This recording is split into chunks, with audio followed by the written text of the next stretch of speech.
میرویس عزیزي څنګه خپل ستره شتمنۍ جوړه کړه؟ هغه څنګه د پیسو ګټلو لپاره خپل وخت هوښیارانه وکاراوه؟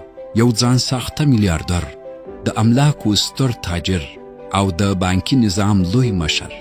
هغه خپل وخت په پیسو بدل کړ او خپلې پیسې په یوه ستره امپراتوري واړولې. خدای څنګه وکړل؟ هغه څنګه له صفر څخه د سوداګرۍ تر لوړو پوړیو ورسید؟ تر پایه راسره واوسیږي، ځکه دا د میرویس عزیزي داسې کیسه ده چې تاسو ته ډېره هڅونه درکوي. میرویس عزیزي د سرو زرو په کاچوغه نه و زیږېدلی. هغه په داسې هیواد کې لوی شو چې له ستونزو ډک و. میرویس عزیزي د سوداګرۍ نړۍ ته له کوچنیو خو له هوښیارانه ګامونو سره داخل شو. هغه د بازار متحرک ځواکونه وپېژندل. له لومړنیو ګامونو یې پانګونه پیل کړه او د خپلو پیسو څو چنده کولو لپاره ستراتیژیک فکر ته اړتیا درلوده. عزیزي یوازې د ورځني ژوند د زحمتونو پر ځای د نورو خلکو ارزانه سوداګریزې مفکورې تعقیب نه کړي. هغه پوهېدی چې هره دقیقه باید د شتمنۍ د جوړولو لپاره وکارول شي. هغه د دې پر ځای چې د ساده ماشینو له لارې خپلې اړتیاوې پوره کړي، خپل وخت د پانګونې، سوداګرۍ او مالي ستراتیژیو ته وقف کړ.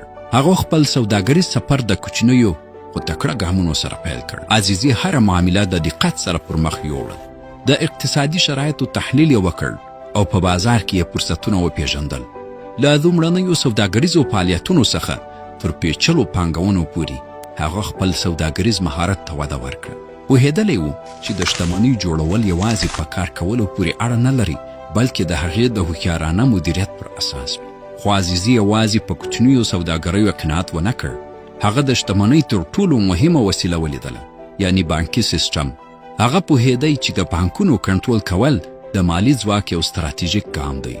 دا هغه وخت و چې عزیزي خپل بانک تاسیس کړ. د هغه بانک نه یوازې یوه سوداګریزه لاره وه، بلکې د هغه د لید، پوهې او مالی ځیرکتیا غوره ثبوت و. نن ورځ عزیزي بانک د افغانستان تر ټولو ستر تجارتي بانک دی.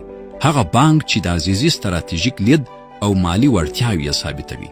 عزیزي پوهېدی چې بانکداري یوازې د پیسو د چلولو یوه لاره نه ده، بلکې د ټول اقتصادي سیستم د پرمختګ یو ډیر مهم جز دی.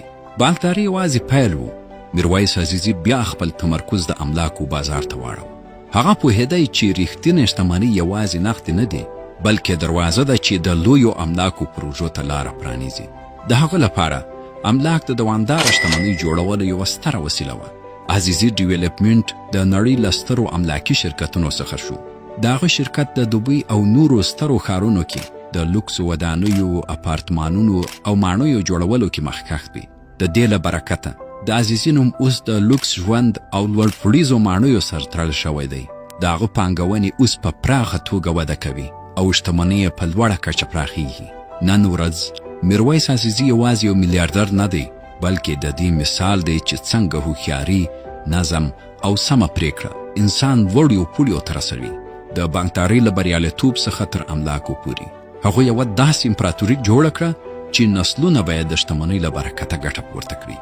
د هغه کیسه موږ ته ښیي چې مالي بریا له بخت نه، بلکې له ستراتیژۍ، سخت کار او سمو پریکړو سره تړلې ده. د عزیزي یو ستر پیغام دا دی چې هر څوک کولی شي له لږو پیلونو خپل لوی سفر شروع کړي، که چیرې هغه د خپلو اهدافو لپاره هوښیارانه او پلان شوي اقدامات وکړي. که تاسو غواړئ د نړۍ د شتمنو او بریالیو خلکو رازونه زده کړئ، نو د لایک، سبسکرایب او بیل آیکن فعالول مه هیروئ. نورې په زړه پورې کیسې ډېر ژر روانې دي انشاءالله.